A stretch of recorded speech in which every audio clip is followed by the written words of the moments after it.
Assalamualaikum warahmatullahi wabarakatuh. Berjumpa kembali dengan saya, Solihatun SPD, calon guru penggerak Angkatan 11 Kabupaten Jepara dari SMK Negeri 1 Kedung. Pada video kali ini, saya akan menyampaikan aksi nyata saya dari modul 1.1, yaitu mendokumentasikan kontribusi nyata penerapan pemikiran Ki Hajar Dewantoro di kelas dan di sekolah sebagai pusat pengembangan karakter. Adapun hal-hal yang akan saya sampaikan pada rencana aksi nyata ini terdiri dari 5 bagian. Bagian yang pertama, what I feel during the transformation. Pada bagian ini akan saya ungkapkan perasaan yang saya alami selama melakukan perubahan di kelas. Kemudian bagian yang kedua, what I did rise. Pada bagian ini saya akan menyampaikan ide atau gagasan yang timbul sepanjang proses perubahan.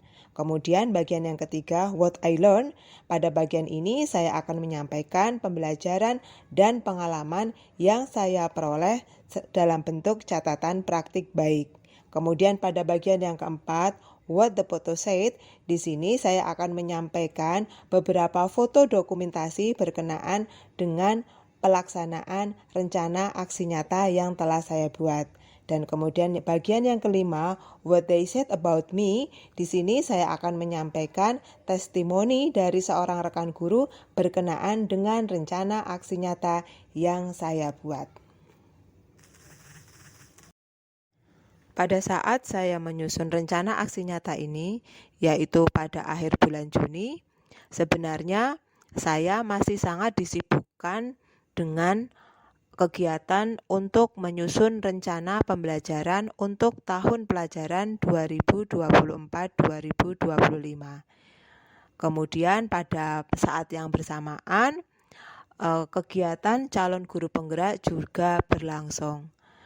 Dari kegiatan pelatihan guru penggerak ini yang sudah berjalan kurang lebih 2 minggu, saya memperoleh pengetahuan dan pengalaman baru, baik dari materi yang kami peroleh, kemudian dari materi yang disampaikan baik oleh fasilitator maupun guru pengajar praktik, serta hasil diskusi dengan teman-teman. Saya mengetahui satu hal bahwa ternyata pada penyusunan perangkat pembelajaran atau rencana pembelajaran yang sudah pernah saya susun sebelumnya, yaitu untuk tahun-tahun pelajaran yang lalu, ternyata hanya berfokus kepada pencapaian materi atau kompetensi.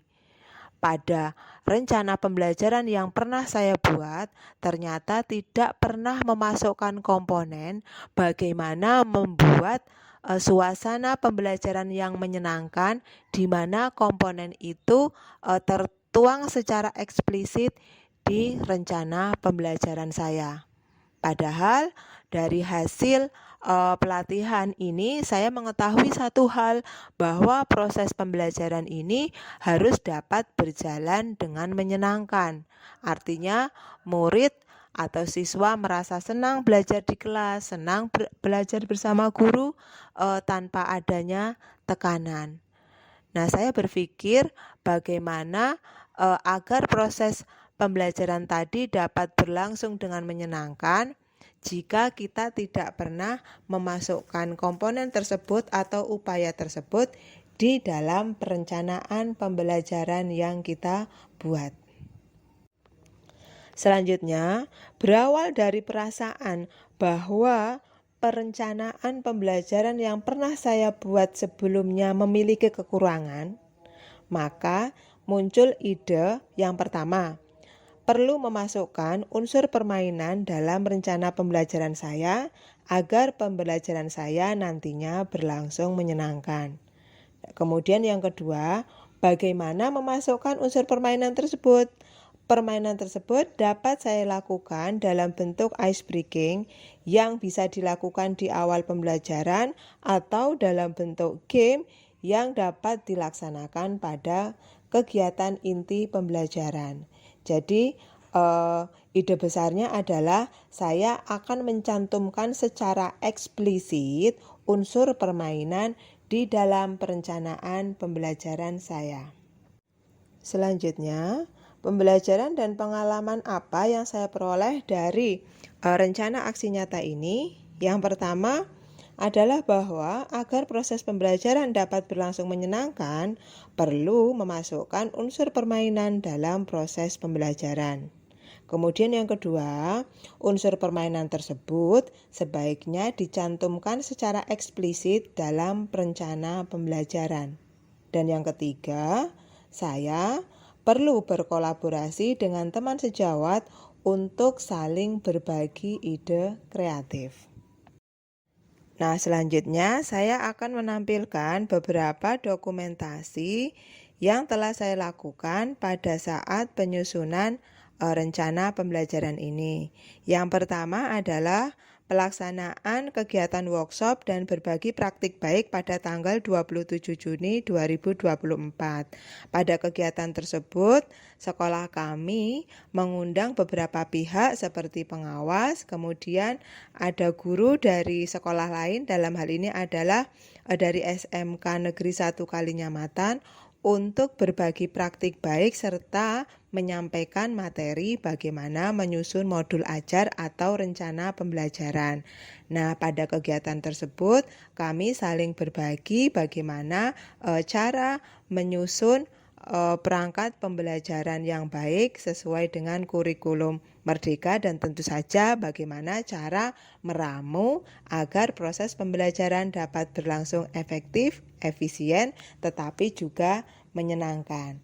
Kemudian kegiatan yang kedua adalah kegiatan sinkronisasi kurikulum yang kami laksanakan pada tanggal 3 Juli 2024. Jadi kegiatan sinkronisasi kurikulum ini adalah salah satu yang membedakan antara SMK dengan satuan pendidikan yang lain. Karena memang pada saat kami menyusun rencana pembelajaran atau khususnya menyusun kurikulum satuan pendidikan, kami harus mengundang dari pihak mitra atau dari dunia usaha dan dunia industri untuk bersama-sama memberikan saran dan masukan berkenaan dengan materi-materi yang perlu disampaikan kepada para siswa. Pada kesempatan ini, saya bisa berdiskusi dengan salah satu mitra studi kami, yaitu dari BMT Arta Melati, untuk menyampaikan masukan-masukan yang perlu kami lakukan atau perlu kami tambahkan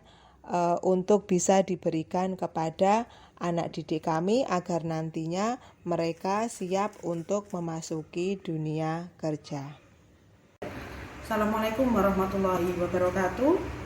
Perkenalkan, saya Indah Kurniasari dari SMK Negeri 1 Kedung, dan saya sebagai rekan sejawat dari Ibu Solikaton SPD. Pada akhir bulan Juni ini kita memang disibukkan dengan beberapa kegiatan, diantaranya adalah menyusun perangkat pembelajaran untuk tahun ajaran baru, yaitu tahun 2024 tahun 2025. Dan kebetulan saya dan Ibu Solikaton itu mengampu mapel yang sama, yaitu mapel akuntansi. Dan dalam menyusun perangkat pembelajaran ini kita melakukan kolaborasi supaya dalam pembelajaran akuntansi yang selama ini kita lakukan dan yang akan kita lakukan itu bisa dikemas dalam menjadi pembelajaran yang menyenangkan, supaya peserta didik di sekolah kami tidak bosan, ya. Jadi penyusunan perangkat ajar ini kita lakukan dengan supaya pembelajaran ini menyenangkan, karena rata-rata pembelajaran akuntansi itu berada di atas 4 jam pelajaran dalam satu hari. Maka dari itu Bu Solikaton mencoba untuk memasukkan unsur permainan di dalam perangkat pembelajaran kami. Di antaranya adalah ice breaking pada awal pembelajaran, ya, seperti senam otak, cerita humor, ataupun tebak-tebakan, ya. Saya pikir ide beliau itu cukup bagus. Monggo bisa dilanjutkan Bu Solikaton. Selamat, sukses, semoga menjadi guru penggerak yang hebat. Demikian akhir dari presentasi rencana aksi nyata saya dari modul 1.1 Pendidikan Calon Guru Penggerak. Terima kasih. Wassalamualaikum warahmatullahi wabarakatuh.